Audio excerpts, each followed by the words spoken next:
dari pertama mereka pacaran pun aku tahu, tapi aku tidak pernah mau show off.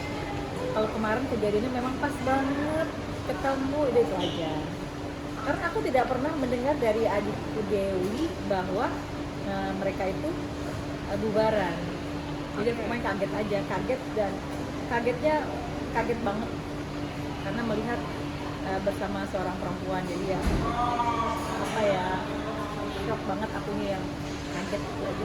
Berarti kakak ketemu langsung gitu? Langsung katakan depan mata saya. Dia sedang berpulekan depan mata saya dan dia kabur. Kan saya mau bicara baik-baik tadinya kan. Ya seperti ini, saya di sini, dia di sini. Pertama kita udah papasan di tangga. Lalu saya penasaran, saya naik ke atas. Lalu ya nggak jauh ya, jadi yang saya shock itu dia lagi pelukan kayak gitu, lihat saya dia pergi, laki-lakinya pergi. Itu aja sih, dia aku kaget aja. Padahal adik saya lagi sakit ya, Dewinya lagi sakit, dan Dewi betapa setianya, setia kerja, pulang kerja dia pulang, nggak pernah kemana-mana, nggak pernah jalan-jalan ke mall yang nggak jelas. Jadi dia memang kerja pulang, setia banget, anak itu luar biasa. Dan aku nggak pernah dengar kata-kata putus dari Dewinya. Hanya mereka lagi ya, kan namanya seorang pasangan lagi nggak baik hubungannya kan biasa aja ya, maksudnya kalau lagi ribut kan biasa aja ya, maksudnya berantem itu hal biasa lah ya, nanti juga baik lagi. Aku pikir dia selalu, karena memang ada kan namanya kita pasangan ribut baik lagi dan juga biasa. Cuma itu aja sih, ini dia saksinya. Itu tuh dia orangnya tuh saksinya, ini yang luar biasa.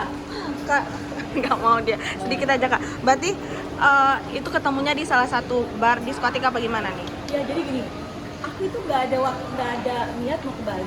Itu mendadak sekali karena ada desainer aku, Kak Kris, dia dari Sydney. Harusnya dia pulang masih beberapa hari lagi, tapi dia tiba-tiba membatalkan penerbangannya, dia langsung di Bali dan dia telepon aku, dah ayo kita ke Bali. Aku langsung terbang tuh dari pembicaraan ayo ke Bali, 1 jam kemudian aku langsung berangkat. Kita biasa kalau ke Bali cuma mau makan, sebentar kalau misalkan terus kan memang dia mau ketemu temannya di salah satu klub di situ gitu kan. Kaget banget, sumpah kaget banget. Ternyata aku mendengar mendengar kronologisnya bahwa memang dia itu sudah beberapa hari di situ gitu. Dan sebelumnya pun di salah satu diskotik yang ada di situ, apa namanya, kapela itulah gitu kan. Jadi intinya apa ya, kasihan aja karena dia ini lagi sakit atau nggak enak badan, tiba-tiba saya menyaksikan orang yang lagi bersenang-senang. Jadi seperti timpang, ada yang berbahagia di balik penderitaan seorang Dewi. Itu aja sih. Oke. Nah kak, pas ketemu itu kan dia tuh malu ya, kabur atau gimana sih reaksinya dia kak? Kak, adegan pelukannya kasih lihat. Dia tuh lagi pelukan, seorang perempuan, dia peluk dari belakang seperti ini. Dia lagi pelukan seperti itu, lihat saya, langsung kabur. Kalau dia orang baik kan jangan kabur ya, harusnya ngomong baik-baik sama aku. Kak Indah, kan kita kenal, bukan musuhan, sama aku kan gak musuhan. Kak Indah gimana, terus seperti apa, terus kenalin nih siapa gitu kan. Harus seperti itu aja sih. Berarti nggak sempat tegur sapa kak? Nggak Iya, sempat. karena dia kabur-kaburan, maksudnya dia lari-larian kayak gitu. Terus yang kedua kalinya ketika aku ke toilet, lihat dia, aku sempat telepon dari belakang, dia itu apa namanya menghindar, jadi setiap aku kan menghindar, jadi aduh aku sama suka kenapa sih harus seperti itu gitu. Kenapa dia tidak legowo menegur saya, kok sama saya kan nggak musuhan, sama saya kan baik-baik aja kayak gitu. Oke, Indah. Terus setelah kakak menemukan bukti nih kalau kakak juga terkejut kan dengan hal itu, apa yang ada di benak kakak waktu itu kak? Ketika ketika aku pertama kali ketemu di tangga, aku langsung telepon Dewi. Itu pada saat itu jam 1 jam 2 malam. Setengah 2 malam waktu di Bali, di Jakarta setengah 1. Jadi aku langsung telepon Dewi betapa kagetnya. Jadi tadi di center aku bilang, ayo kita sudah lihat dia bersama perempuan, ayo kita pulang. Tapi aku bilang tidak bisa. Dewi itu sakit karena mereka tuh namanya lagi berantem, ada kangen pastinya ya. Sakit terus tiba-tiba orang yang dipikirnya lagi senang-senang gitu. Jadi saya harus di sini, saya bukan mau bicara apa, saya cuma mau lihat kebenaran aja. Kenapa seperti itu? Gitu. Kaget banget Mbak. Aduh, kayak apa ya namanya, kayak disambar petir. Berarti setelah kakak kaget itu langsung cerita ke Kak DP? Langsung telepon saya, langsung diangkat karena kenapa saya tahu Dewi itu sakit. Kan sebelumnya itu kan kita kan ada acara di Bandung gitu. Badannya panas, harus disuntik dulu, minum obat. Maksudnya jadi emang bener lagi nggak oke banget gitu. Dan aku berangkat ke Bali pun aku izin sama Dewi, aku izin ya karena mau ketemu sama Kak Kris, desainer aku kan. Jadi kalau bukan karena keajaiban Tuhan kayaknya nggak mungkin terjadi. Karena Kak Kris ini kan membatalkan penerbangan dari Sydney harusnya ke Jakarta beberapa hari lagi, tapi dia tiba-tiba boring di Sydney dan dia mau ke Bali dan telepon aku gitu. Jadi semua pasti karena Allah. Kayak Ada pertanda aja gitu ya, kayak. Aku udah ditungguin tuh. Kak, pas memutuskan gitu untuk bercerita sama Mami DP, terus apa respon dari Mami DP sendiri? Ya gimana? Kita sebagai seorang perempuan pasti sedih.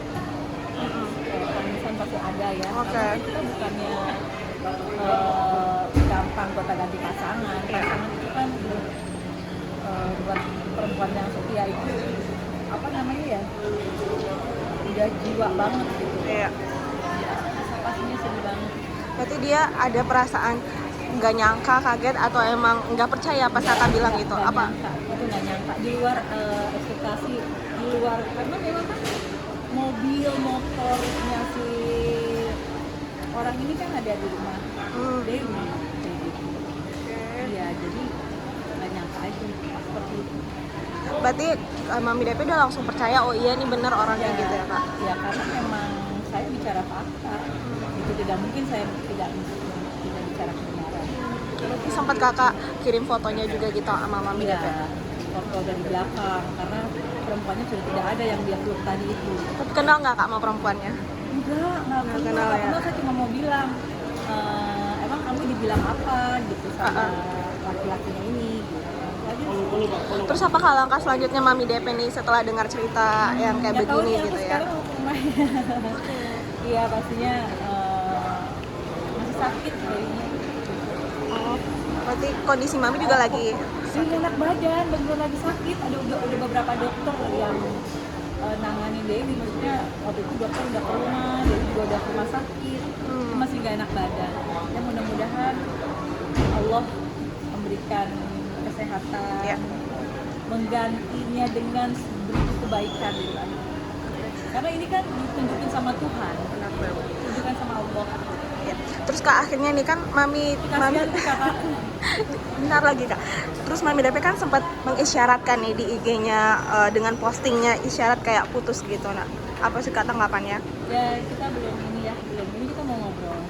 Kita mau ketemu, kita mau ngobrol seperti apa gitu. Dan makanya saya hanya semalam karena darurat menurut saya ya, saya harus pulang. Tadinya kita masih mau ada perjalanan lagi kemana gitu, tapi karena ini darurat saya harus pulang kayak gitu, karena Dewinya benar-benar lagi masih sakit gitu, jadi saya harus lihat dia. Kakak sempat balas juga itu komentar postingannya Mami DP. Iya, pasti saya semangatin karena memang hari-hari saya setiap hari sama dia loh. Dia tuh sakit, saya ada acara di Bandung, sakit, saya yang ibarat kata menguatkan. Saya ada Mamine, ada Mamine yang menguatkan bahwa Dewi bisa kayak gitu. Jadi hari ini pun aku mau ke rumah Dewi untuk menguatkan Dewi bahwa Dewi itu harus semangat. Ini Dewi persik loh. Dia juga sempat bilang ini nih jawaban atas semua istiqomahnya selama ini. Ya karena kita sholat terus. selalu temenin dia di rumah itu sholat sampai kita kadang Dewi sebelum dia siaran langsung pagi-pagi di salah satu TV itu kadang kita masih sholat menunggu subuh, tidur 1 jam 2 jam, lalu kita tahajud sampai subuh loh, bayangkan betapa dianya itu mau tahu jawaban Allah seperti apa. Itu bukan lawan saya, ini kan tuh bisa sebenarnya temannya Dewi atau lewat orang kayak ya, kok ditunjukinnya lewat saya gitu. Itu aja sih, saya cuma bilang Allah baik banget, Allah luar biasa. Ada perasaan lega kah dengan keputusan mami kayak gitu, atau sedih atau campur aduk apa gimana? Ya makanya ini aku pengen ketemu, saya pulang lebih cepat karena pastinya kejadian kemarin itu membuat keluarga besar atau semuanya shock. Ya. Yang 200 juta itu konten aja apa gimana? 200 juta? Emang ada uangnya 200 juta? Pesan Kak, pesan buat sang pilot nih apa? Pilot yang mana? Yang itu. Pesannya kalau memang Anda mengklaim tidak kabur dan tidak lari, tapi kenyataannya Anda memang lari. Ketika Anda berpelukan melihat saya, Anda lari. Kalau Anda mengklaim Anda tidak lari, ayo kita lihat CCTV sama-sama ya. Pesan buat Mami Devi buat menguatkan. Dewi itu superstar, diva, cantik, kaya, banyak duit, dan ngantri banyak. Gak pakai hitungan jam, tenang aja. Support buat move on berarti ya? Kenapa? Support buat move on ya? Iya dong, pastinya. Apa namanya? Karena ada pepatah bilang perempuan baik-baik hanya untuk lelaki baik-baik. Ya, kalau yang laki-laki tidak baik-baik cukup untuk perempuan yang tidak baik, itu saja. Thank you Kakak.